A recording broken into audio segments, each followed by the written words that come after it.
All right, welcome back to the Shadow the Script podcast. I'm your host, Jared Main. I'm joined by the Stats and Stars crew. After a long while, Stats and Scars, I think I said Stars. Welcome back, Jacob and Ryan, to the podcast. We'll be covering some college football semifinal recap and headliners, as well as kind of digging more into the transfer portal. I know, we know, you know that it is absolute chaos, but we're going to dive into a little bit and give our thoughts about it. And then we're actually going to get into a little bit of NFL playoffs, because in case you missed it, it was a wildly entertaining weekend for NFL. You know, we would argue as a college football niched podcast that the NFL kind of went over the top against college football athletics. But anywho, if this is your first time listening, thanks for joining in. You can follow us on TikTok, Instagram, and Twitter at Shatter the Script or STS_pod on X, as well as Apple Podcasts, Spotify, and YouTube. You just search Shatter the Script. You can follow, subscribe, and we're just trying to make it to 100 subscribers before the end of January. I'm going to keep pushing that bar back until we get to that mark, but we're almost there. We're 2 more subscribers away from 100, and that'll be a fun milestone for us as an independent group to have. But nonetheless, let's get down into the nooks and crannies of this episode. Guys, welcome back. I know we got a ball pit behind Ryan, and we got some trophies behind Jacob. So, Ryan, it's been a long time. How you doing, buddy? I'm good. I'm ready to talk some ball. Yeah, it's been I missed you, man. And then, like we don't Jacob. always talk every day. Yeah, exactly. Jacob, how you doing, brother? I'm good. I try not to spit my water out after the ball pit comment. The biggest thing is because I totally understand Ryan's pain. So, yeah, that's right. It's like we're going to call this the Father Pod. Yeah, that's the name needs to change for sure. Yeah. We need to find for the network. We need to find an additional name for, instead of Stats and Scars, it's baby shakers and diapers. Diapers and playbooks. Yeah, diapers and ball. So, okay, so into the nooks and crannies of the college football semifinal. So we did have Indiana and Indiana advance and Miami advance. Miami was matched up against Ole Miss. Indiana was matched up against Oregon. So I kind of want to start with the simplest game first. Where there isn't really too much terribly to talk about, but there's enough to kind of go in and evaluate why the score was so widespread. But Indiana defeated Oregon 56-22. Dante Moore, very subpar performance in terms. He started off the game practically with 3 straight turnovers. The ice cream continued to melt throughout that game, and it got worse and worse and worse. And Fernando Mendoza just continued to cruise, completing almost 90% of his passes, 5 touchdowns, this, that, and the other. So 56-22, Indiana advances to the national championship this upcoming Monday. So I guess, Jacob, I'll start with you. When you're looking at this game from a quarterback standpoint, and you're watching Dante Moore play, and people are kind of coming after Dan Lanning. And I mentioned at the beginning of the game, I saw Ryan Clark mention that Dan Lanning needs to be fired. We need to be exposing this guy. And this was like in the second quarter. I'm like, man, the game hasn't even started yet, and it's 28-3 because their quarterback walked out there, threw a pick, fumbled twice, and threw another pick or whatever it was that came after that. So I guess your evaluation on quarterback play for Dante Moore as well as Fernando Mendoza. For Dante Moore, it just came out, first drive, looked like he was, to me, it was more of a compliment to like film study, to see like what they run early, what they run on first down, first play of the game. It's your typical like, hey, let's get some momentum, let's get some confidence built, a fairly easy throw. And so, I don't necessarily think it was like bad quarterback play. Yes, it was behind him, that first throw. But that cornerback was sitting on that route. Everybody, any type of film watcher looked and said like, that was just straight up. He read that route. He did his film. He did his homework, stuff like that. And then I was actually impressed with Dante Moore after the throwing a pick six, being in that environment. And then, that next drive was 12 plays or whatever, all the way down the field, scores a touchdown. And so that's where we all, I think, kind of looked and were like, okay, maybe this will be a game. And then that's when the mistakes started happening. And kudos to this Indiana team in general, because it's like when you make a mistake, it's like immediate they capitalize. Immediate they capitalize. And, for Mendoza, I mean, it's kind of, we talked about it in the group, right? He's got more touchdowns and incompletions in the college football playoffs. And it's like, that doesn't even Wow. make sense when you say that. And Took for, me a second to comprehend that. yeah, and for like kind of the hate he gets for being, a little peculiar. I think he gets a lot more hate for like his post game stuff because he seems a little peculiar and maybe eccentric. But like his quarterback play, I mean, he's a system quarterback, right? Just like, you know, 80% of the NFL quarterbacks.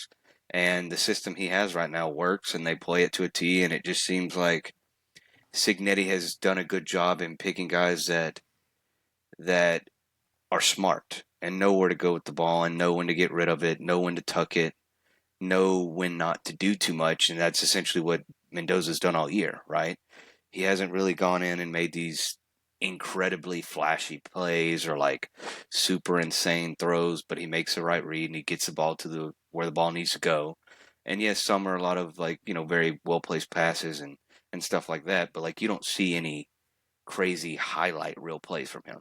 But No, yeah. he's not known for a runner, and you saw him run multiple times in this game where, hey, it's 3rd and 7, and instead of trying to make something weird happen, he uses his legs, and same with his arm is like he makes the plays that like the plays that need to be made, he makes them. There's no like off throw on a speed out route, or there's no ill-timed throw across the middle, or all his touch passes seem to be right there. And so, I mean, you say what you want about him. He seems like just his post-game interviews are just, sometimes they come off as fake, but then you see him after that, and he seems just like a likable dude. But his quarterback play has been up there, and I don't necessarily think, go back to Dante Moore. I don't think he was just awful, but it was just like once they got in the hole, it was like, well, now you're one dimensional, and Yeah, with that type of team, you can't be one dimensional.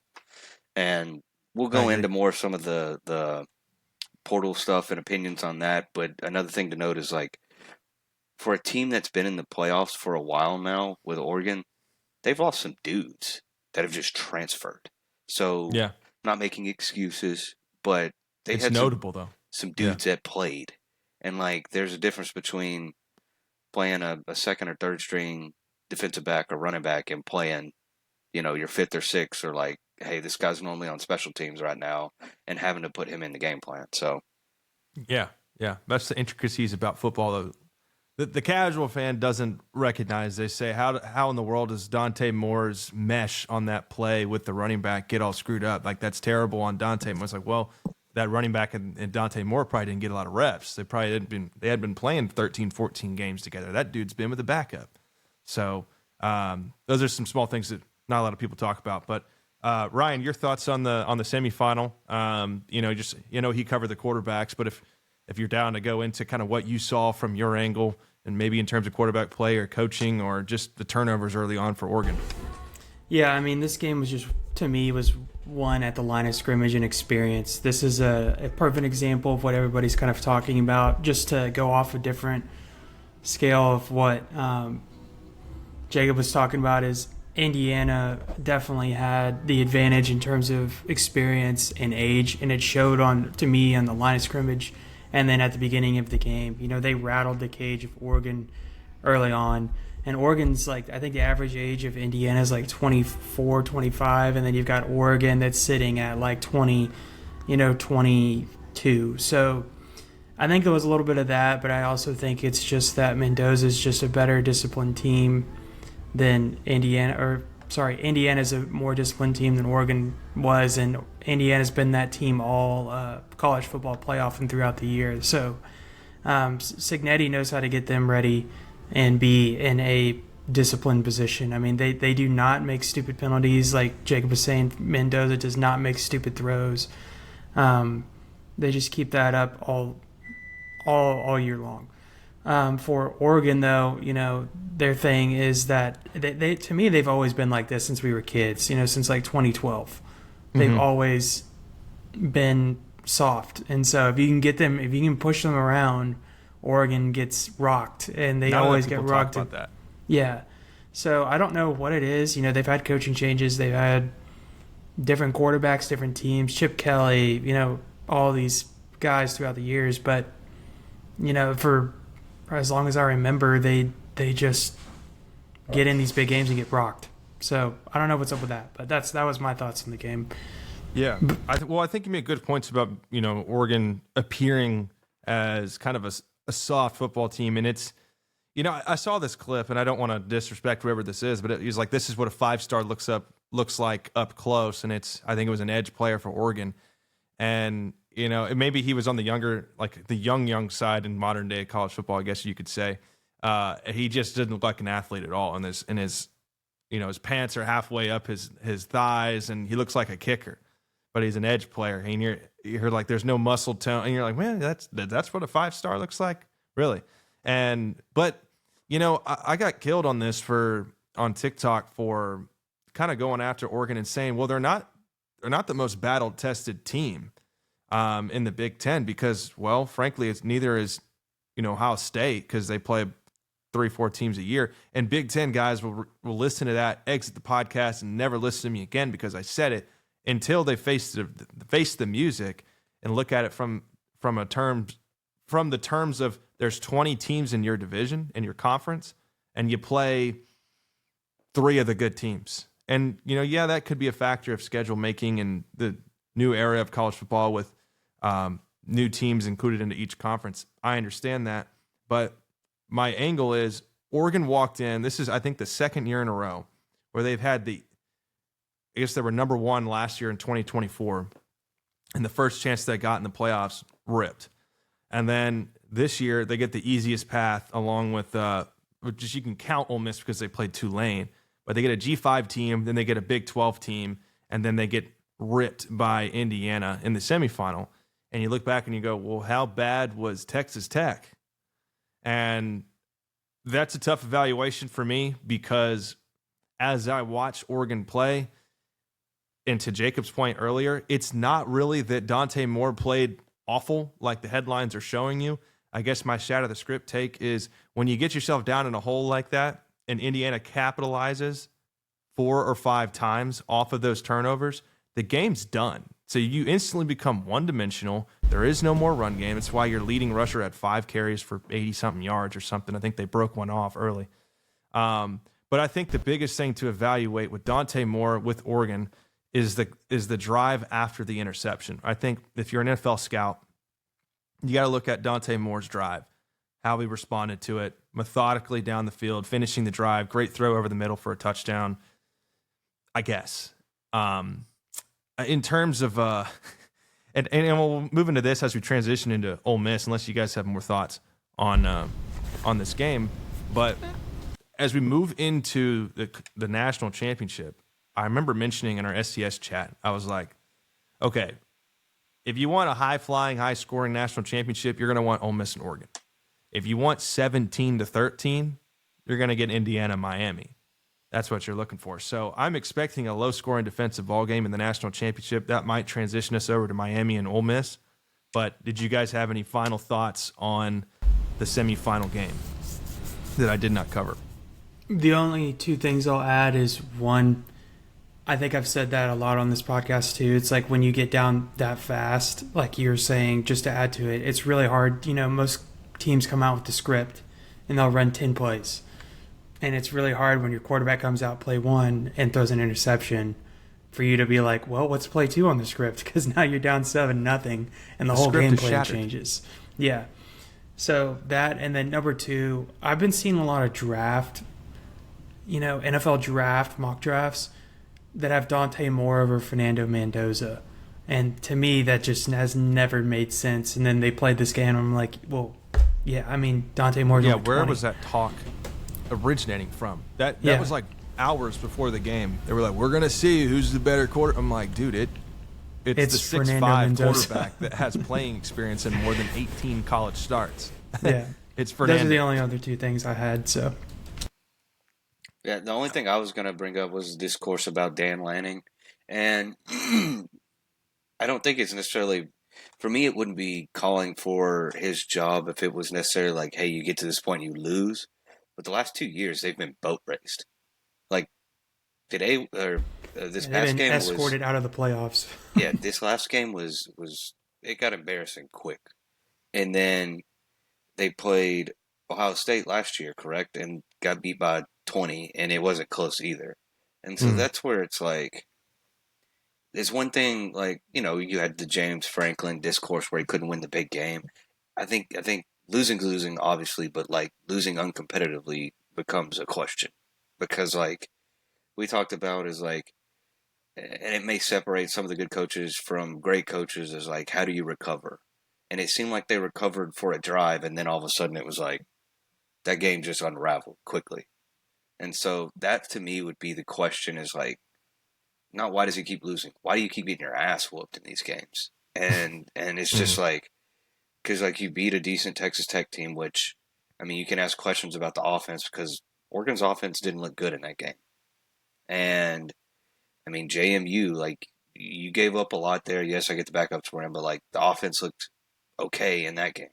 And so that's where I would ask more of the questions like what's happening here to where like we get to a real game or a more intense environment and then all of a sudden like the wheels just flew off the past 2 years.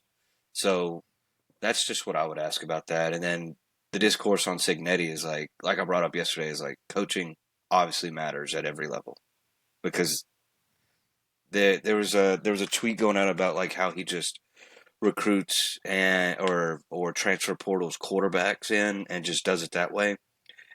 His last four Mm. quarterbacks that he's brought in have increased significantly in how good they've become. Because we never heard of Fernando Mendoza before this year. Yeah, he was Like at not even Cal. he was like And no, yeah, cow, God. And then before that was the O'Rourke guy, who was I mean he was like 30 playing football, but like no one had ever heard of him. Dude got drafted, and then I don't know if y'all remember, but at JMU he coached Ben DiNucci, and mm-hmm. that guy turned into I mean he got drafted and played. And He so it's whooped my like, college team's ass. and so I can like, tell you that. yeah, every quarterback he's brought in, not only has it been an older-ish guy, but like he's improved them to where they become much better quarterbacks. Yeah, and there's a developmental aspect in that, and you touched on it, Jacob, in the group chat that we have talking about.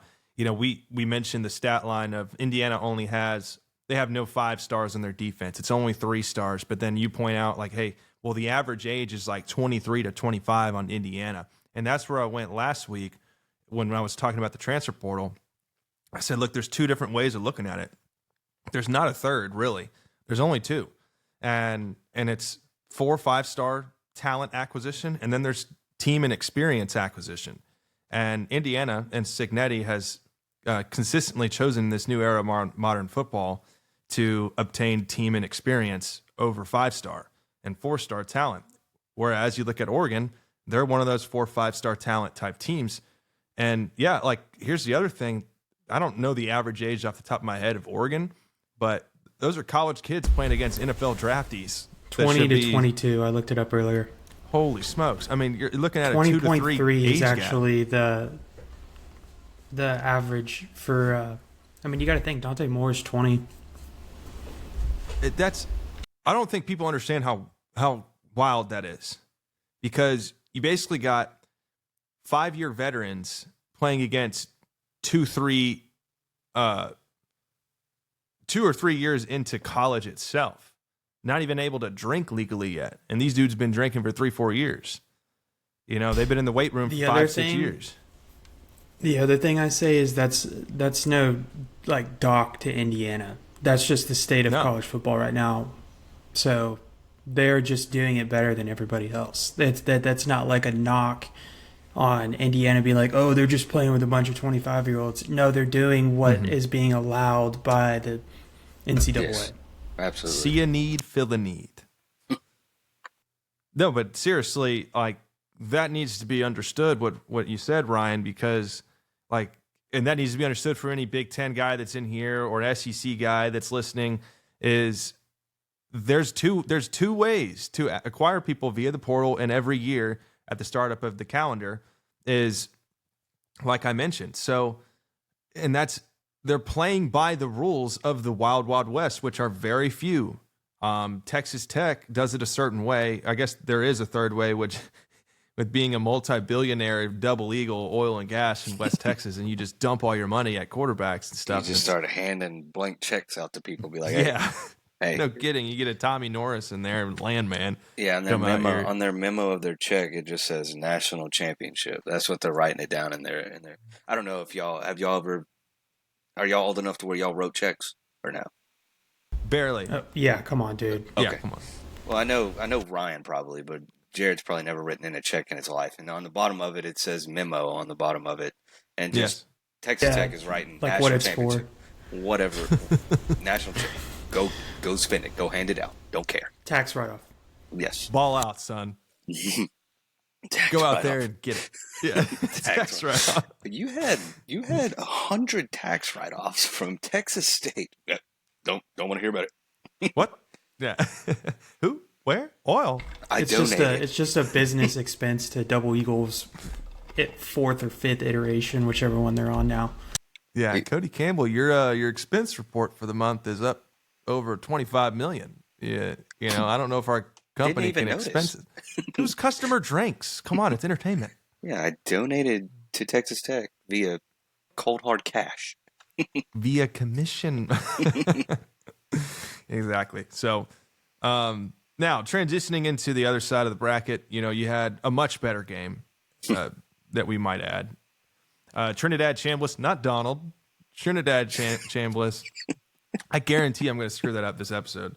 And I know we were all laughing about that outside of the episode because you got to admit if you would listen to that and I was struggling for dear life trying to get his name right, knowing his name already, and having to search this guy up to find. It was kind of like when you have a dream, and you're just kind of like, what even was that? And you're trying to go look up what you dreamed or something like that, and it doesn't help. But you figured out that it wasn't real.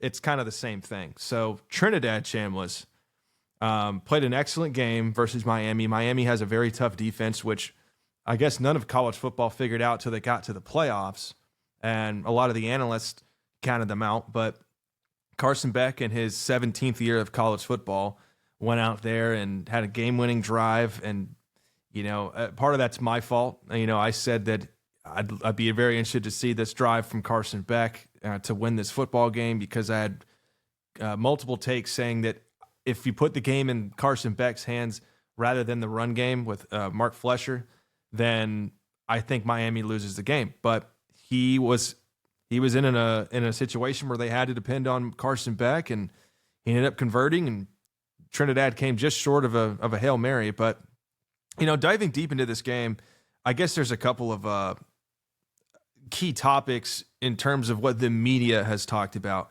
Number one being the Hail Mary pass, and if or not it was pass interference. And I'm just the messenger here, and I have my own opinion on this. That being that, come on, what are we talking about? There's some hand grabbing on every Hail Mary. We're not calling some ticky-tack penalty to end the game to give Ole Miss another shot. I get it's entertainment, but it wasn't a foul. And I think most people know it, and they're just trying to, it's a cope mechanism, in my opinion. But when you guys looked at it, I'm sure I want to say you guys had the similar opinion that I do. On that Hail Mary pass, did you guys see a penalty or not? Or did you think it should have been called or should not have been called? Ryan, I'll start with you, brother.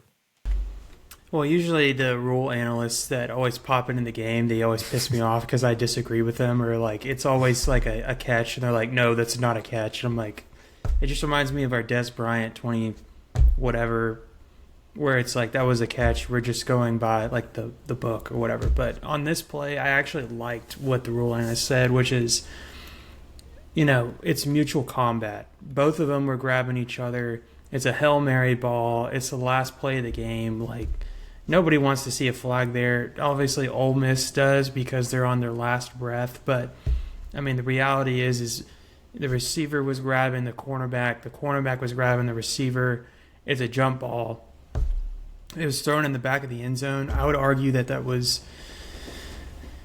an interesting throw. Most people say it was a good throw, but I really felt like it only gave one receiver a shot at the ball. The tight end was coming right underneath the receiver that was, or I can't even remember the receiver. I think it was Stribling that he threw it to. But I think so. Mutual combat, I think, is a good way to explain it. It's like an umpire or a referee, whoever's on the sideline is not going to call that because they're both, grabbing on each other, trying to get to the ball, and a last play, last ditch effort. I don't think that should have been called. Yeah. Jacob, do you agree? Or can he hear us? I think he's listening for something else. Jacob, do you agree with that? Sorry, the baby was crying. I couldn't hear it all the way through here. But no, I agree with y'all. It's like, it wasn't as egregious to call it to me. I think the bigger issue would be like, it's obvious that calls are called differently in the fourth quarter than they are in the first quarter. So that would be the biggest issue right there. But I do 100% agree with Ryan about the whole rules analyst coming up and speaking and whatnot. It's like, dude, it's like, we don't care. Like, to me, it's like, we know what a pass interference is. We know what a holding is. We know what some of these calls are. I would rather see a rules analyst come out on something like interesting that's like, oh my God, we've never seen this before, rather than like, Jim, both their hands are both. It's like, yeah, we can see that, bro. So like, Yeah. that's the part that gets on it. Seems like they try to make the game more interesting. And it's like, dude, we do not care. We do not care. Yeah, and the second portion of this game, I think, needs to be evaluated. That really affected a lot like Oregon, but not in the same fashion. But it affected the offense. Was Kewen Lacey getting tied up with a hamstring injury? I believe it was a hamstring injury, and comes back out, and they're kind of just using. I would imagine the Rebels are just kind of using Lacey as a decoy throughout that game. They weren't able to really establish. They were very pass heavy for the majority of this game. I know Lacey had that break-off touchdown. I believe that's when he got a little banged up, maybe pulled something on the run. And Jacob, you might attest to this. Somebody said when Lacey was running on that 75-yard touchdown, however long it was, that his strides look awfully familiar to somebody else that wore number 5 at a school with red, being Darren McFadden. Do you agree? Yes, I agree. Running back comps, there's 1,000 of them. But, yeah, so anyway, that's kind of how I saw the offense for Ole Miss. Is yes, they became one-dimensional, but it wasn't a lot like Oregon. It wasn't by choice, but in a different kind of choice. It was like, hey, our running back's down. He was one of our second best weapon on the team. Now Trinidad's going to have to carry us through the passing attack. And I thought Chambliss did really well. I thought he managed the game. He made great throws. He responded. He got him ahead of the game late. And then it just turned out to be whoever had the ball last with enough time was the winner in this one, and turned out to be Miami. But on the flip side of that, I know Kewen Lacey getting hurt. On the flip side of that, you look at what I said last week in the previous episode, talking about Ole Miss has a top 60 run defense in the nation. And if Miami was going to win this game, they're going to have to depend heavily on Mark Fletcher. Well, Mark Fletcher, 22 attempts, 133 yards, averaging 6 yards per carry. I mean, they bullied Ole Miss at the line of scrimmage. And I think that was the ultimate differentiating factor with Miami winning. And I'll get into a different question from that'll branch off towards the end that I think is pretty interesting. But when you guys look at this game, Ryan, when you watched it, what did you see from Ole Miss's game plan versus Miami's approach, especially late in the game? Yeah, I mean, I'll start with Ole Miss. I think, for one, Trinidad Chambliss is a phenomenal quarterback. I would argue that he's top 3 or 4 in college football, and his waiver got declined, so he's going to have to go in the NFL, and he'll get drafted, and he'll have a shot somewhere where I think if he gets a shot, he could be pretty good in the NFL. I mean, I don't know how good, because his style of play reminds me a lot of like a Kyler Murray, where he can move and throw. But yeah, the guy's got ice in his veins. That's his second.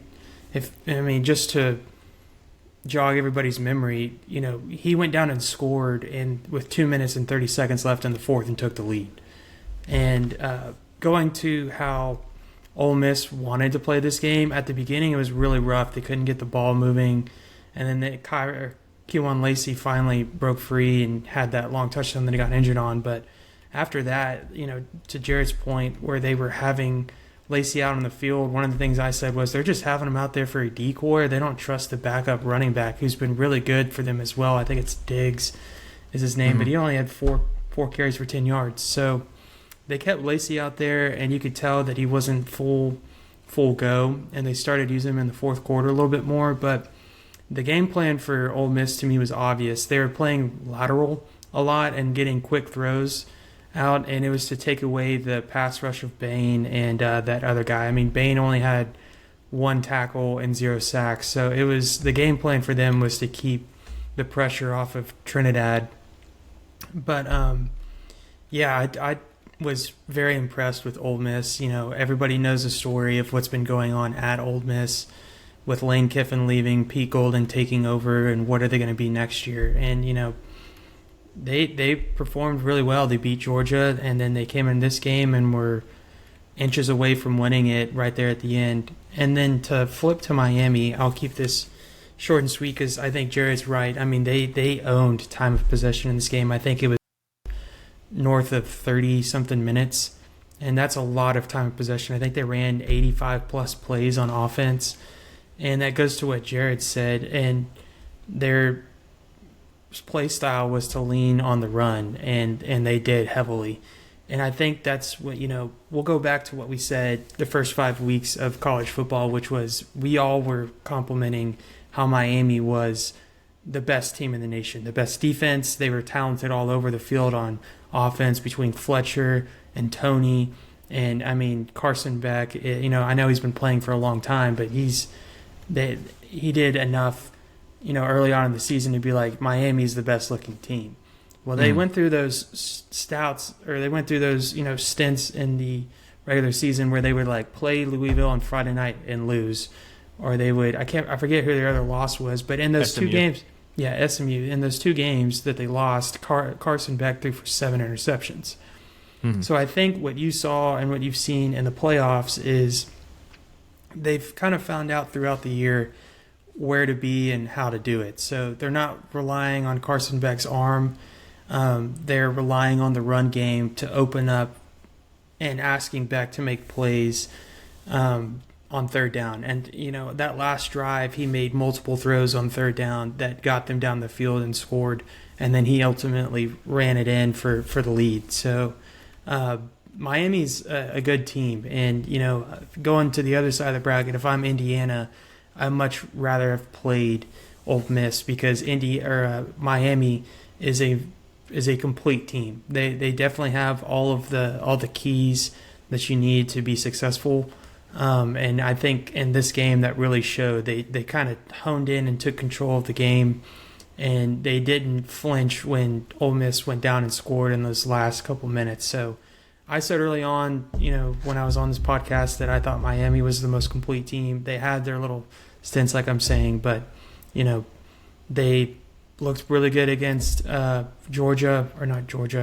State, and then they had a defensive battle against A&M, and most people didn't think they were going to be here, or they barely made the college football playoff by other people's standards, but they've come out and they've shown that they can compete, and it's really interesting because they're in the ACC, so that was why everybody was.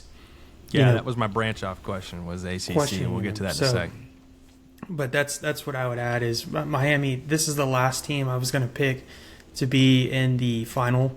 I thought Georgia, if they ever got to play Georgia, I thought Georgia would rout them. I honestly thought Ohio State was going to give them a run for their money, but they've come out and they've stomped pretty heavily. So they for the most part in this game, they were in control. So. Yeah, hats off to them. They were. They're the 10th seed in the playoff, and they're in the championship. Yeah, it's pretty remarkable. Jacob, your thoughts?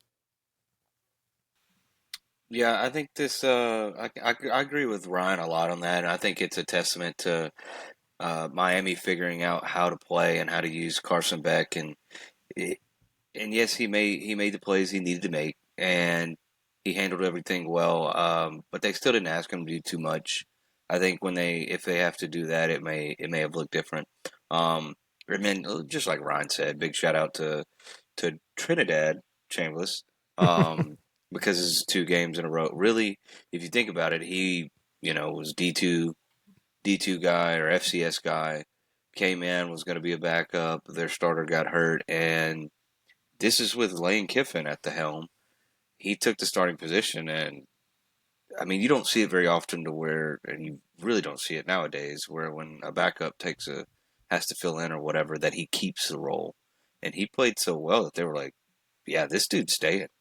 Yeah. And he did that all year, got him to that point in the playoffs, 2 games in a row where it was essentially a Trinidad Chambliss game, and he showed out. He did well, and so I mean, it's just props to Ole Miss for fighting right there. Now, I don't think it looks very good that the I guess interim head coach, his side of the ball got ravaged, and it's kind of how it's been a little bit of the year outside of sometimes the defensive rush aspect of it, but like I mean, this was a typical Lane Kiffin Ole Miss a Lane Kiffin defense to where like Yeah, and you could see it's you his could see recruited defense too. yeah, you could see all the studs on offense. And then on defense, it's like, oh, you got some guys. And then they, 2 games in a row. I mean, what have they given up the last 2 games? A lot of points. 34 and 31. So it's like, yeah, you know, plays a good team, puts up points. So, but overall, this is a phenomenal game to watch. Yeah.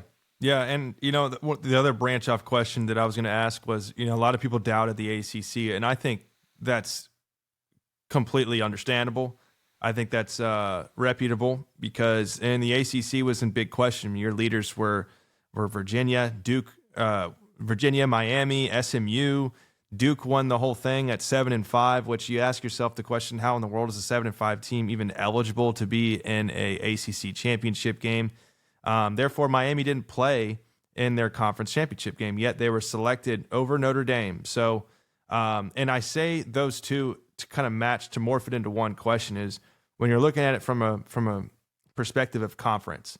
I've talked about it before. The scales are starting to balance. They started to balance last year when we first discussed it. Now they're damn near balanced completely. And I don't think we should be looking at college football as a tiered conference bracket. I think we should be looking at it as a tiered financial bracket. Those who are willing to pour more money into their school and acquire either experience or talent. So from the ACC's perspective, when you guys were watching it, does this tell a tale about the scales balancing within college football? I know the ACC wasn't looking as strong, but then an ACC makes it to the SEC, or makes it to the national championship. And then on the flip side of that, do you guys believe that Notre Dame would have done this same exact thing if they had made it to the playoffs? And Jacob, I'll start with you. Yeah, I think it's definitely a testament to it. It's going to be financially tiered, right? And I think you made a good point of it earlier. Is it tiered in? You're picking the most expensive, flashier people, 5-star people, or you're using a bunch of money on seasoned veterans, guys that have been in the league, or in the, I guess, NCAA for a while and have gone. Maybe they've played like half of Indiana's roster, played at JMU for 3 years or a couple years, and you're getting guys that know your system and are good. So I definitely think that's a big key to it, and it's obvious, right? I mean, Indiana football being relevant at all is a testament to it. um, and it's a testament to it because I think I heard a stat I think it was Pardon My Take, said that Indiana actually has the highest amount of uh, alumni that are still alive, and they have 800,000 alumni still alive that actually are donors to the school. So it's like Oh my it's God. like well that seems like they're gonna get some money in, and then you're just gonna see.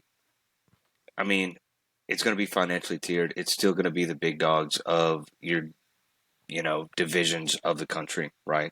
You're still gonna have your Georgia's gonna be able to pay a bunch. Your LSU's gonna be able to pay a bunch. Texas should never be bad again. I know y'all are both brought from A&M families, but Texas has more money than everybody. They Yeah. should never be bad again.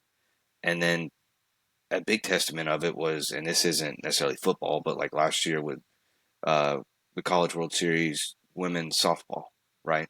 Texas Tech softball team has been, and no offense to them, the last like 50 years has been like a joke, like a joke. Bottom of the Big 12, bad, just bad. And they went and dropped $2 million on a roster, and they were essentially two swings away from winning a national championship in a year. So that's just how it's going to be. It's going to be who's going to pay the most to get either your high flying people and your big, like your stud, like Texas Tech softball did, or like Indiana's done and grab a bunch of dudes that know how to play and have proven themselves. And Yeah. then you asked about the ACC. Um, you asked about the ACC in Miami, correct? Yeah, yeah, just kind of talking about, the platform that ACC held this year and how it turned out in the playoffs with the ACC team actually making it, like Ryan mentioned, as the 10th seed, making it into the national championship. Yeah, I mean, I 100% agree with Ryan. You knew who the real team was and who the frauds were, right? I mean, Virginia had been sneaking out of wins all year. You knew they Hmm. weren't that good. Duke was essentially an old Big 12 offense. They high flying couldn't stop anybody. Um, SMU, they were just a weird team this year. It was like they would show signs of being good, and then all of a sudden they would lose to North Carolina or something. And Yeah. then you could see that Miami actually had like a defense. They had a defense that could control a game, and they had some athletes on the outside and carrying the ball. It was just both their losses, like Ryan said, were like weird losses, like a Friday night and like a Wednesday night loss. Like for Yeah, shooting themselves in teams, the foot too. I yeah, mean, and with the travel schedule now, like that's a big deal. And so, you're just catching teams at a weird time. So, I 100% agree with Ryan on the whole SEC stand or ACC stance and them being a 10 seed. I think obviously the right choice was made between Notre Dame or Miami. yeah, yeah. Brian, your thoughts on the ACC and whether or not Notre Dame would have done the same if they were in? Well, look, I think to add to what Jacob's saying, I think the ACC or these conferences like this, like you're saying, in a financial tier is becoming more appealing. And I saw a tweet today that was, or I guess X, whatever you want to call it, post today that was interesting, talking about how some disgruntled teams in the SEC are thinking about leaving the SEC. One of those being Florida, because they see what Miami's able to do as a ACC team. It's a financial tier. Miami obviously is a big name in the college football arena, and they're going to have that kind of funding to put together the teams that we've, like Jacob has been saying. So, in regards to Notre Dame versus Miami, who should have been in, I mean, I think the right choice was made just based off of Miami being, I think, a better complete team and a little bit better resume than Notre Dame. I just thought that Notre Dame wasn't as good as Miami, and I think that's been proven now.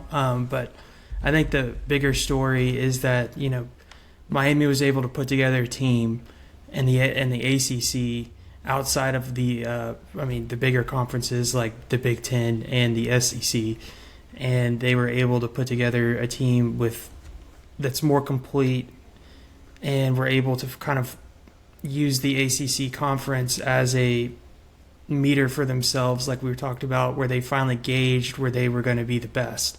So they went in the playoffs knowing what was going to work, and it worked. So in terms of that, I really do think that Miami was the best choice, and it's going to be interesting going forward to see how these conference alignments change throughout the years, just based off of the financial tiers and the competitiveness. So, I mean, like another good example, kind of to Jacob's point, is Texas Tech being in the Big 12. I mean, nobody came close to beating them, not even, I don't think 20 points close. And, Texas Tech has historically been, as we all know, score a lot, give up a lot, lose the game 75-70.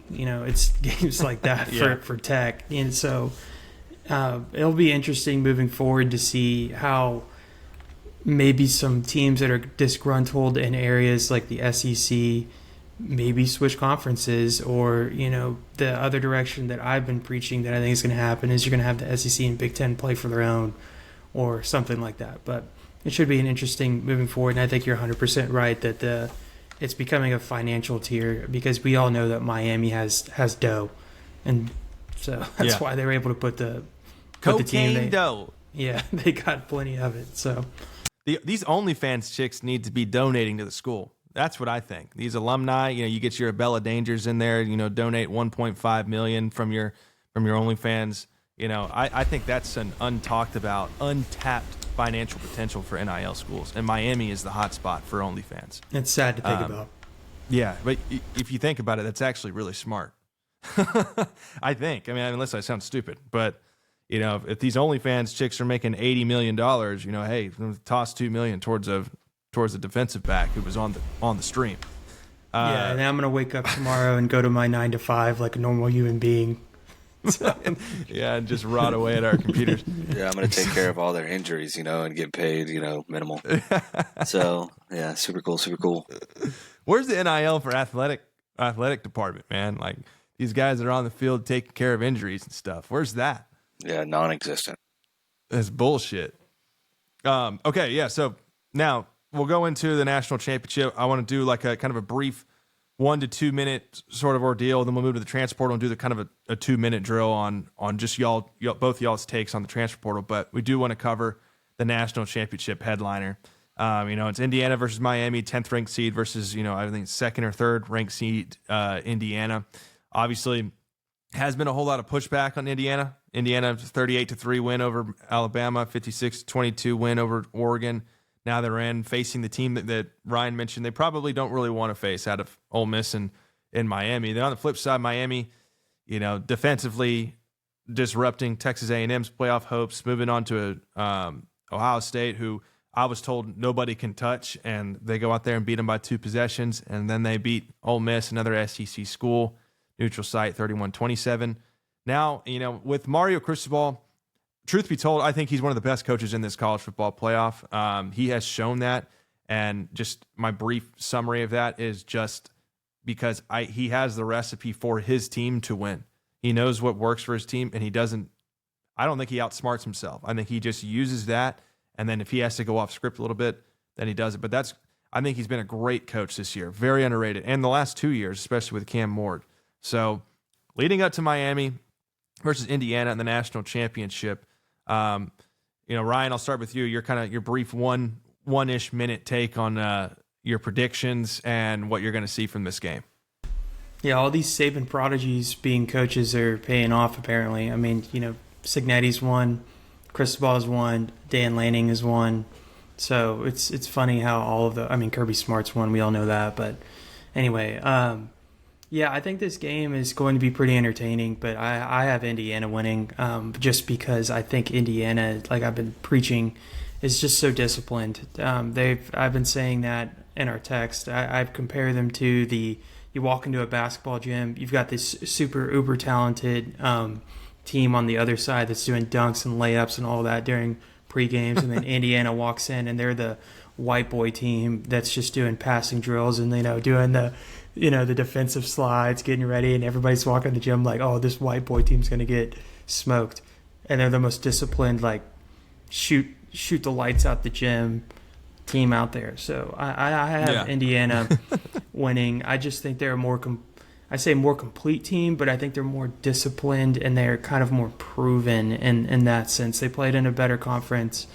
They've been through a lot of ups and downs. Mendoza's going to make the right calls, and I think they're going to control the line of scrimmage a little bit better than Miami does. So I'm going to have Indiana winning the game like 21-14, something like that, where I think it could get worse than that, but I'm going to say 21-14 Indiana.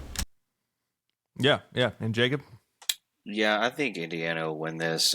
Personally, it seems like Cignetti's done a really good job of taking your strengths away, and I think the strengths for Miami are obviously Malachi Tony and then the running back Fletcher, and so I think he's really going to hone in on holding them, and I think he realizes that he's going to make Carson Beck beat him. So I think he's going to load the box. I think there's going to be a lot of confusing things thrown at Carson Beck's way, and I think it's going to be Indiana. And I don't know if y'all have noticed this about Cignetti, but if he has the chance to put up 50 points, he's going to put up 50 points.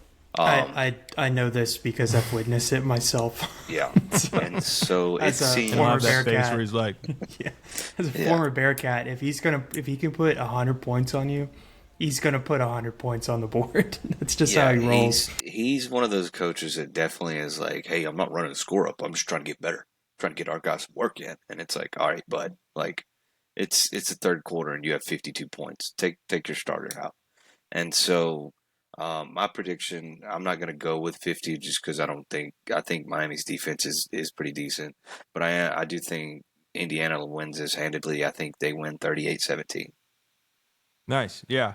And, for me going into this game, it's in Miami or it's in Florida. So it's kind of a hometown national championship for Miami Hurricanes and Mario Cristobal. And, and I look at it in terms of, I'm going to sound like a broken record if you listen to the past 2 or 3 episodes is, Miami has to establish the line of scrimmage if they're going to have any chance of winning. And, getting guys like Malachi Tony involved, Kadarius Toney's younger brother, as some people have joked, getting this guy involved in the passing game, when you're having to go off script and not use Mark Fletcher and minimizing mistakes for Carson Beck, absolutely huge. I think those things are obvious. I'm not going to defer or sound any different on Miami's recipe for success because I believe that's what got them to the national championship, and there's no reason for them to change that going against Indiana. If you can do those things, oftentimes you win the game. Special teams is a big key for this, and I think Indiana's going to win on this front. I think Indiana's going to win on the special teams, and they're going to win at least 2 out of the 3 sides of the football or aspects of the football game. And so one thing that's interesting to me, Fernando Mendoza has kind of breezed through the playoffs so far. I'd be interested to see if there's some pressure from Miami's side on those edges that maybe cause some duress from Fernando Mendoza. But they got a dual back system that has been pretty effective, and both these teams are going to be chewing clock. From my perspective, I think they're going to take a lot of time of possession off the clock. They're going to be minimizing possessions for other teams, trying to take those away unless Cignetti can capitalize on those. So big play potential is larger on Indiana's side, in my opinion. I think Indiana's going to win this game 23-17. So I guess the whole SCS crew this evening is going to be taking Indiana, but I trust in Cignetti's story over Miami's. I think Miami had a pretty good quote-unquote Cinderella story. Not that it is that, but I trust in Indiana. I trust their experience, their Heisman-winning quarterback, and their dual-back system and their special teams to win this game for them. Okay. Now, that wraps last thing. Go ahead. Well, Go ahead. Sorry. Last thing on that is the one thing I'll add is Miami got kind of injured on the defensive front in the Ole Miss game. So I'll be interested to see if any of those guys can get back. So that could be a problem for Miami as well. That's a good point. Yeah. I forgot about that. Yeah. Okay. So moving into the transfer portal. Now, look, when we talked about it off script, that, the transfer portal, and for the audience listening, the transfer portal is chaos. You've heard that all over the place, and it's because it's a fact. It is. And it's not in such a way like, yes, it's wild, wild west. There's no rules. There's 4,000 transfers in the portal. All these teams are filling their gaps. Yes, it interacts with the calendar. All those things I mentioned last week are still active today. What we haven't heard is Jacob and Ryan's perspective on the transfer portal. You just heard my loudmouth talking for, a week or two about the transfer portal. So what we're going to do is we're going to do a 2-minute drill. And so Jacob is going to have 2 minutes and Ryan's going to have 2 minutes to kind of to kind of give their perspective on the transfer portal as a whole. And, we've seen, Sam Levitt transfer to LSU, Rayola to Oregon, Cam Coleman to Texas, Isaiah Horton to Texas A&M, trying to match that wide receiver acquisition from their rivalry. And so there's been a lot of action over the last 2 weeks, but we want to get their whole perspective, and I'm sure you guys too. So, Jacob, I'll start with you. We'll start the clock here in a second at 2 minutes, and I'll give you the 1 minute left and the 30 seconds left, and 5 seconds, Randy, if you're familiar with that clip from South Park. But yeah, well, you just go ahead and start it. Yeah, go ahead. But I've given my spiel on the transfer portal and how it's kind of a cluster right now and whatnot. But the weird thing is right now is obviously timing, dates, when everything's happening. Like, we're still playing football, and you're still having coaches having to take away from their scouting and their notes and all their videos and stuff to prepare for a national championship. You're having to have coaches like come out, recruit, look at the transfer portal, have to look at guys have to meet them, they have to give them on tours and all that, and so I think that's obviously that to me doesn't work correctly, doesn't work efficiently, and then to me, honestly, the control of the transfer portal or lack thereof. There's this theory I saw on Twitter about how the basically thing that runs the transfer portal, which is a clearinghouse, like Jared talked about, is so they approve, disapprove, whatever. And so the theory out there is that they're actually doing nothing, and that basically Texas Tech is a prime example of they're basically challenging the clearinghouse, because obviously we've talked about there's NIL for revenue funding, there's NIL for name, image, likeness for the individual. Revenue funding, a certain amount is given to a school, they disperse it throughout the athletic department. You can't tell me, and there's an allotted amount for every school and whatnot, and you can't tell me that Texas Tech is not basically sitting here and laying it on the table and be like, clearinghouse, do something about it, because we just gave $5 million to a quarterback from Cincinnati, and we're giving $5 million to one person on one sport. So they basically are saying, hey, you're not really doing anything, so we're going to do what we want. And so the rest of college football is doing that. And so until there's any, not that kids can't get paid, they should get paid. It's life-changing generation. Sorry, I'm up on my 2 minutes. Yeah, I was trying to beat the timer. Generation-changing money. There needs to be some type of rule, regulation, accountability, stuff like that. And I think eventually there will be. But the NCAA is basically sitting back and not being the bad guy and doing nothing, so that I believe that the government can come in and establish some type of guideline. That way, all the press and the heat is taken off them and putting on some type of other quote-unquote governing body to then establish some type of guideline. And I can't wait for the government to get involved, because they're going to fix everything. All right, Ryan, you ready for your 2 minutes? When you start talking, you're ready. I think I'm going to take a different route there. I think Jacob's point is the golden point. But what a lot of people are not talking about outside of the scheduling and all the wild west that the portal actually is that the tampering that is going on. I think there is a ton of tampering that is going on. And I think that's the problem as well. Obviously you have like Oregon, like we were talking about earlier, that they're in the heat of the battle in the playoffs, and you got 3 running backs entering the portal. Like, that doesn't make any sense. So the schedule obviously needs to be fixed, but there's definitely some tampering that's going on in the college football. And then the other part of me that I don't know if this is just my own philosophy, but I feel like some of these kids are going to regret it when they get older too. Flipping schools over and over and over again, you don't have any type of commitment. And I actually just saved a post that I was going to read, but Ty Simpson, there's that story that came out about Ty. I'll use Ty Simpson as an example, and I think this is the right way to approach it. Ty Simpson came out, and everybody was like, oh, they're giving him $6 mil, $7 mil. Schools are coming out to try and keep him in the college football. And he was like, I don't want to go to other schools. I planted my hands in the concrete and the cement of something right next to Bama Stadium. He's like, I played at Bama for 3 or 4 years. I'm not going anywhere else. I made my case at Bama. And it's like, I wonder, when you're older, when you got kids, whatever, like you have no allegiance to your college football team. You played for 4 different teams. To me, that's the problem that I have with it, is like there is no loyalty anymore, and it's going to be like Miami's going to look completely different next year. Ole Miss is going to look completely different. LSU is going to look completely different. Texas is going to look completely different because they're just funneling money out, funneling money in, and it's like, to me, that kind of takes away the pride and to me, the fun part of college football. It's like watching these guys grow under coaches or being there. And I know that some situations aren't the best for people when they go to school and it's not what they thought it was going to be. I get that. So guidelines need to be put in place for that. But my two things is going to be the tampering, and I think there's a ton of that going on, and then the commitment problem. So, schools are losing out on that too, but it's the commitment problem to, as a player yourself, you just have no loyalty to your program. And it's like, oh, I'm not playing here. I'm making $600,000. I'm going to go test the portal and see what's going on. And to me, I think that's a big problem. It's a problem for both players and coaches, because coaches can't take in, like Saban when he was there, he can't take in players, develop them for 4 years, and then they're auto draft in NFL. Yeah. I think that's a tremendous angle to look from. And, one of the things I was actually trying to find it just now.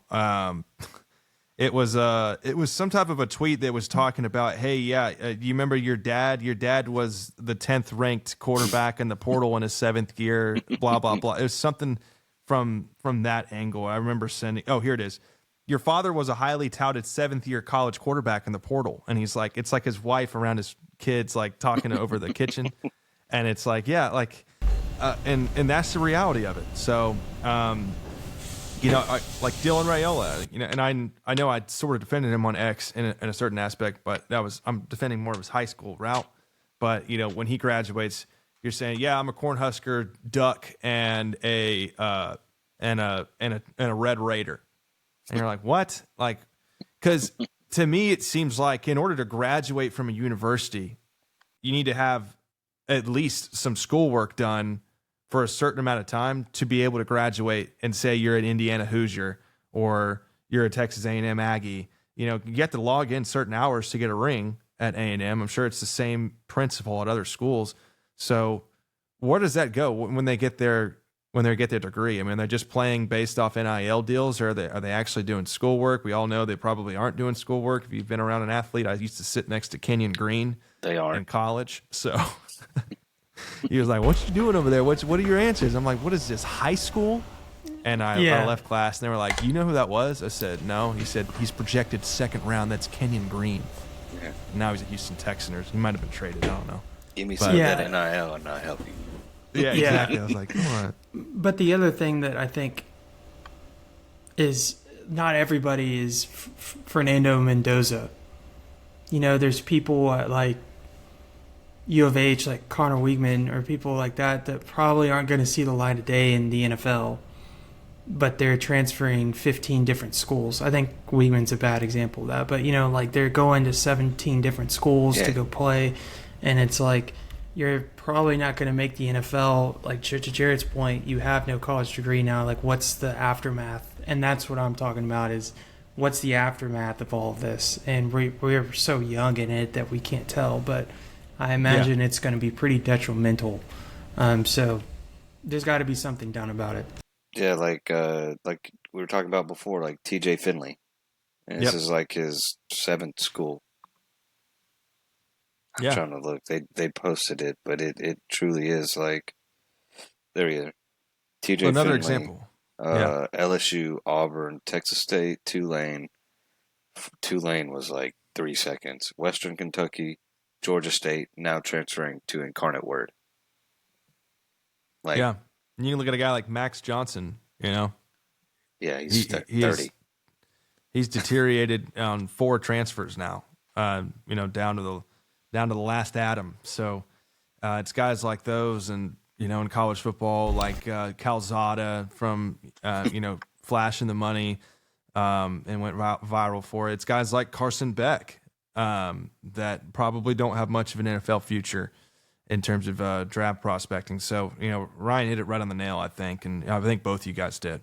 And you have heard me talk about it plenty. So, okay, yeah, we got 8-ish minutes to talk about some NFL games for the NFL playoffs and whatnot. So, before we get into that, we'll give a little headliner of the final scores from the NFL. And yeah, I know we don't really cover it. We used to, though, and we were damn good at it. But, we got to find a niche somehow. But these games were too good to ignore. So, look, we started off on January 10th on Saturday with the Rams and the Panthers in the early afternoon window. Rams came out to win that game 34-31, and then the night game was fantastic. Packers versus Bears, rivalry game at Soldier Field, I believe is the Bears stadium. And being down 3-21, Bears come back and win that one 31-27. So we'll start with the Saturday games. Y'all's biggest takeaway from either of these games. Jacob, I'll start with you. With either the Rams game or the Bears game, whichever one you caught most of, your biggest takeaway and what you saw from those. Oh, I watched a lot of both of them. Okay. I watched a lot of the first one and then turned it off for the second one and then turned it back on for the second one. But I guess I'll go winners. My two big winners from both these games is like I said before, is like coaching matters. And you see it with the Rams. You see it with the Bears, like complete turnarounds and stuff like that. And then, other winner has to be Matt Stafford. I mean, the dude's, wasn't even supposed to play this year because of his back. Had some type of transformative cryo chamber therapy session that turned his life around, and he's about to be an MVP. Yeah, he went to Doctor Strange. That's what happened. Yeah, he's been out of this world. And so, I mean, those are my two winners, and then I guess two losers. I guess you could give honorable mention to the Panthers. Nobody expected them to do that. And they went out there and said, like, hey, we ain't got nothing to lose. We got a losing record. Let's run it out. And then losers have to be the Packers defense and honestly, Matt LaFleur. Like, that's just unreal how bad that was. So those are kind of my takeaways from the Saturday games. Ryan, what about you? Well, if we're going winners and losers, I think Jacob nailed it on the head. But, yeah, I mean, I still think the Rams are the best team in the playoffs, in my opinion. But I also think that another winner is Carolina being in there and actually giving a ball game. Because, I mean, that game went down 17 I think it was 17-7. And I was kind of doing stuff around the house, and I was like, okay, this is over. And I came back in after dealing with my kid, and I was like, why is Carolina back in this game? I mean, part of that was because of Stafford's, I think he injured one of his fingers. But, Stafford to me is, that team's just, they can go score at will, and that's what they did in that game. Green Bay's got a question mark. They're going to have to figure out what to do with LaFleur, and, they walked that game out. They completely blew it, in my opinion. Like, Chicago didn't do anything. Chicago had some questionable coaching decisions during that game, going for it on 4th and 3 on their own 30 and failing. But, Green Bay's got some question marks. And then I mentioned in our group chat, I think the Eagles might combust a little bit. I think they might blow up internally. You got AJ Brown. We're just doing Saturday games, Ryan. We're doing Saturday games. What are you doing, man? You're jumping ahead. Just wait. Yeah. We'll get to Sunday and save the Eagles take. Eviscerate the Eagles in a second. Sorry, got a little ahead of myself, but I think Chicago eviscerate them. Chicago kind of impressed. They didn't really do anything. Like they got a lot of help with McManus missing a bunch of field goals, but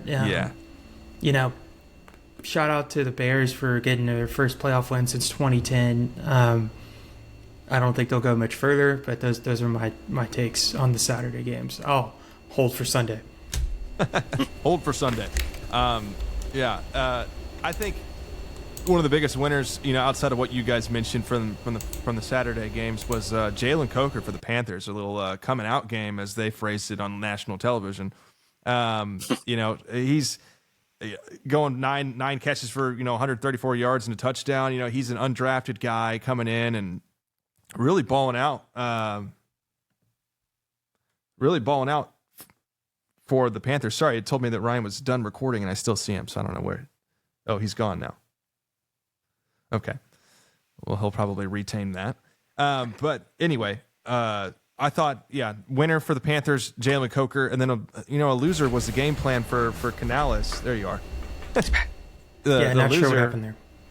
Yeah, sorry. The loser was Canales, in my opinion. Game planning. Your guy Rico Dowdle has been an absolute monster all year long, and you use him for 5 carries.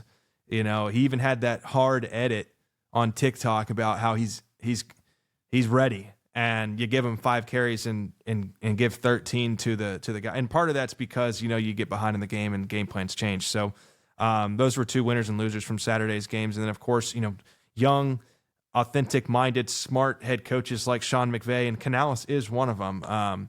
But Sean McVay continues to prove that offense with pre-snap motion it does wonders. And I would be interested to see how a season would go without a guy like Puka Nacua, who catches like the first 8 targets in the game and continues to just haul in receptions left and right. So outside of that, going into, I can't ignore in the Bears and Packers game, I can't ignore the big question marks surrounding LaFleur. And, some people pin this game on Jordan Love. I don't think Jordan Love is a loser in this one. I mean, this dude had 4 touchdowns and no turnovers and lost the game. You want to talk about a Dak Prescott stat line, that's it. And so Matt LaFleur, he's had multiple times in the playoffs where his team has made questionable late game management situations. I even said in our group chat, I said, I feel like I'm watching Mike McCarthy. And so it really costed them late in the game. And yes, McManus really costed them. I know they don't like to pin it on one thing, but hell, it's a competitive playoff game. You miss a field goal that would have given you the opportunity to win with a field goal late in the game. It's dramatically different. And, on the winning side, I'm not going to put Caleb Williams as a winner. I didn't think Caleb Williams played very well. I really did not. didn't. I mean, he was right at 50% completion percentage. There was an awful interception. He had 2 interceptions as well. I really just thought that they were in desperation mode, and it just turned out to work somehow. So, but shout out to Ben Johnson. Ben Johnson's turned this team around. That's another winner for this game. So winner, Ben Johnson. Loser / question mark is Matt LaFleur. This rivalry is very intense. That's another winner, is that this rivalry is back. And so, those are my winners and losers from Saturday's game. Moving into Sunday. Sunday, people, we got 3 games. There's not much to talk about with the Patriots and Chargers. The Patriots won this game 16-3. There's not much going on the Chargers side. I think that was kind of expected. Chargers decimated with injuries. It was like a happy to be here moment. Yeah, I mean, they've got 3 or 4 tackles out and a center, I think. So all 3 blind sides are completely vulnerable for Justin Herbert. And I'll get into that in a second. And then 49ers and Eagles. 49ers win this ball game 23-19. 23-19. And then Bills and Jaguars. Bills win this one 27-24 on the road. Ryan, you're excited for the Sunday takes, so I'll let you get started and eviscerate the Eagles. I said before the San Francisco or the Niners Eagles game, I was like, this is going to be the game that will make your eyes bleed, and it definitely kind of was. I think it's more a fact that like coaching matters, like we talked about, and Kyle Shanahan has gone out there with like an island of misfit toys on defense and beat the Eagles, who are, as we all know, stacked beyond the gills. And finally, people are starting to come around on Jalen Hurts, even though we've all been saying this for years, that the problem with the Eagles is Jalen Hurts, and it's going to remain Jalen Hurts because he's so limited. And we've been fighting God knows whatever other outlets that have been praising his name for years, and he did not do anything to win this game, and I did not think he played very well. So it's just a matter of time. I'm kind of predicting, like I was saying earlier, that the Eagles might blow up a little bit internally, and that would be great for the Cowboys. But if we still have to get our act together. But on the flip side, the Niners are kind of riding. They're injured to all hell, but they're riding the coaching of Kyle Shanahan right now. And then moving into the Buffalo and Jacksonville game, I thought we were going to witness another Bills disappoint a Josh Allen masterclass. So I'm glad they didn't. If they lost that game, McDermott was going to get fired, is what I was kind of thinking. Josh Allen played out of his mind against Jacksonville's defense, who's been really good all year. And so I was deeply concerned when they got the ball back. I was like, look, another Josh Allen drove down the field to put his team up with a minute left, and they're going to ruin it on defense. So I'm glad they didn't. But I really hope Buffalo makes the Super Bowl, because Allen needs to, because, the Ravens aren't there. The Chiefs aren't there. So it's kind of like his time to make something happen, and that's my pick for the AFC. I hope they make it. It's more of like, not my pick, but I hope that the Bills make the Super Bowl. So yeah, then we gotta send Jacob off, don't we? I think your daughter is sicko. Sick baby, but I'll give Sunday winners, losers, and then Monday real quick. But losers, definitely the Eagles and A.J. Brown. You complain about not getting the ball a year. You get the ball thrown to you at prime spots in the game. You drop it, then you don't jog off the field. Your coach gets in your ass, and then you cry some more about it. So not a good look. Losers as well. I think the Patriots, even though they won, you played essentially a USFL offense right there, outside of receivers basically, and the defense wasn't much better, and your offense didn't look very good.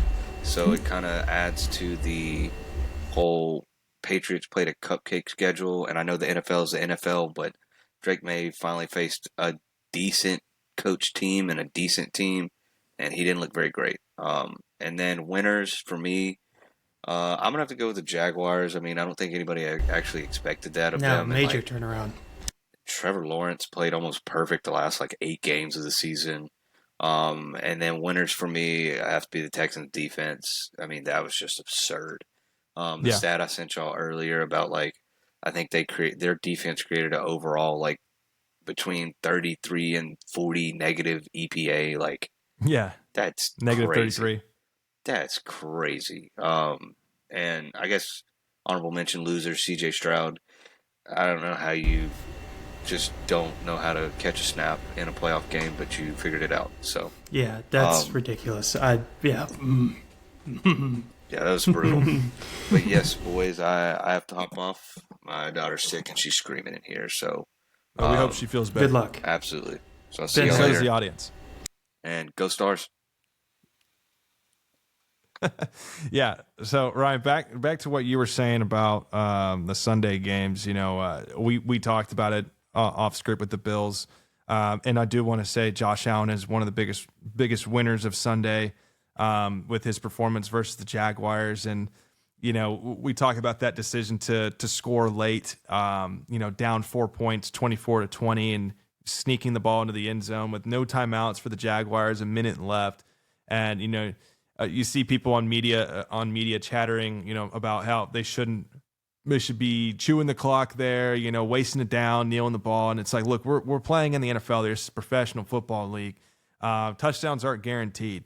We saw this in a couple of other games, especially in the playoffs and leading up to it. Is you got to take the 6 points there, get yourself ahead, get yourself up 3 points, and you have to depend on your defense to stop with no timeouts. You would bank on an NFL team to stop an opposing offense with a minute left and no timeouts. And yes, I know that's, with a good quarterback and a good team, it's easy to get, especially with Cam Little, it's not as difficult as it used to be to get to the 50-ish yard line and give your kicker an attempt.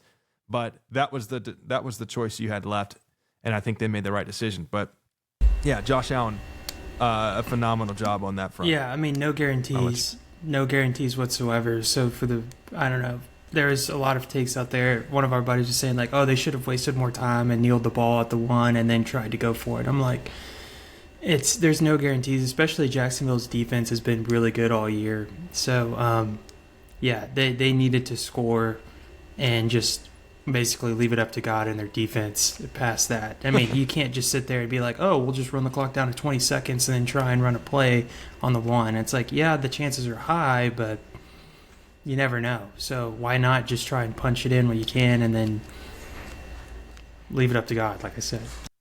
Yeah.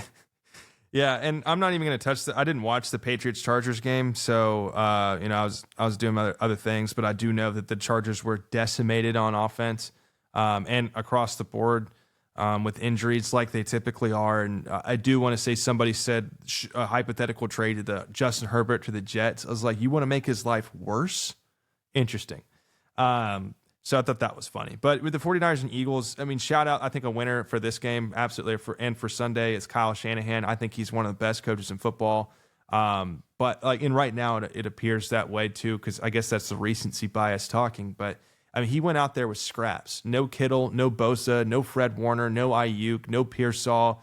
And won this game and managed the game well. No Purdy for near half the season, maybe a little bit less, from 4 or 5 games. And so they're panning the camera to Mac Jones throughout this game. I'm like, no. Purdy's your guy. Trust the process. This is a loaded roster. So scraps versus a loaded, stacked roster outside of Jalen Hurts. And you ended up winning the football game 23-19. And so the only thing I'll say, I can go on for days about the Eagles, but the only thing I'll say about Jalen Hurts and the media surrounding Sirianni, the offensive play caller. The dude's had 5 offensive play calling changes over the last 5 years. He's also had play callers leave and go throughout high school and college as well, So it's interesting, to say the least. I think there is a narrative surrounding Jalen Hurts that isn't spoken about enough. And it's finally LaShawn McCoy, shady. I think he's an unintelligent analyst. Yeah, to say the least. Yeah. For example, 2 years ago, saying Dak Prescott is ass, which is where we get our joke from when we're saying that's ass. We're quoting him because it was such a ridiculous take. And now hindsight's 2020 because you look at a team that had the 32nd defense in the league versus the top 3 offense in the league with Dak Prescott, and he consistently puts those numbers up. And you got questions surrounding Jalen Hurts, and his milestone is, can he surpass 3,000 passing yards this game, which used to be a layup 10 years ago. So, I've been out on him. I'm very untrustworthy of his process. I think this offense is trying to do its best to surround themselves with Jalen Hurts just because he wins, and they're trying to stack the roster to disguise that. But the end all be all is a lot like a Lamar Jackson, and is after a couple years in the NFL, people and defenses start to figure you out, and it's much more difficult to become that MVP caliber running for 1,200 yards as a quarterback or whatnot. So outside of the push, what has he got? There's not much there. So I'm out. I've been out on them. And then the last thing I'll say to wrap it up with Monday night's game is, I had a coworker today while I was visiting the office, and they were telling me, he's like, "Hey, you're the football guy. Do you think the Texans have a chance? Do you think they have a shot?" And I was like, "Yes." I can't believe I'm saying that, but yes, like, this defense is awesome. They did look miles better than, I know they were still really good, but they looked like absolutely superb in this game because they're playing the Pittsburgh Steelers, who are by far the worst team in the playoffs. Yeah, the definition of mid. Yes, and that division was the worst in football as well. With they were one field goal away from going 9-8 a game again and losing the division to a team that started 1-5, being the Ravens, who just fired their head coach, as well as Mike Tomlin being fired. So the Texans, people are saying Stroud has 3 playoff wins versus Dak's 2. That is what you call a clickbait headline. I think it's funny because Stroud didn't score like 20 of these points. So no, I mean, he didn't really do anything. I'd kill to have that kind of defense for my quarterback, but we'll never get that. So, yeah. But don't want to make it a war about Prescott and No. Stroud. I just thought that was interesting, and I don't think Stroud is a bad quarterback. I think there's still time My on the verdict table. is still your out. philosophy, exactly. Your philosophy is still up in the air to evaluate a quarterback, Yeah. and there's still questions around Stroud. I have a for lot sure. of questions around Stroud from what I think some of what he like that interception he threw in the red zone was not good at all. So, but yeah, I mean to your point, moving into next week, they get to play the Pats. They're playing New England. So my gut's telling I think the Texans are going to end up in the championship game, and they're going to be playing either Buffalo or Denver, and Yeah. I think that's where the train stops. So we'll see, but their defense is just so good.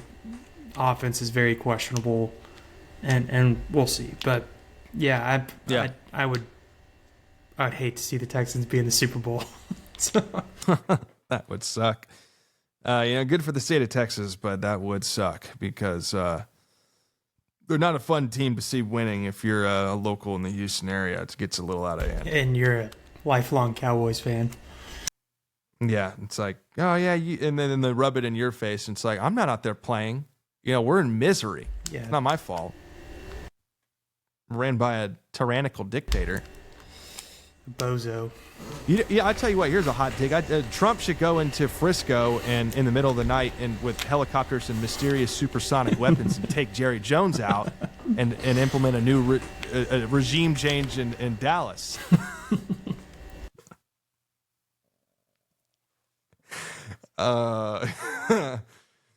Maduro Part 2.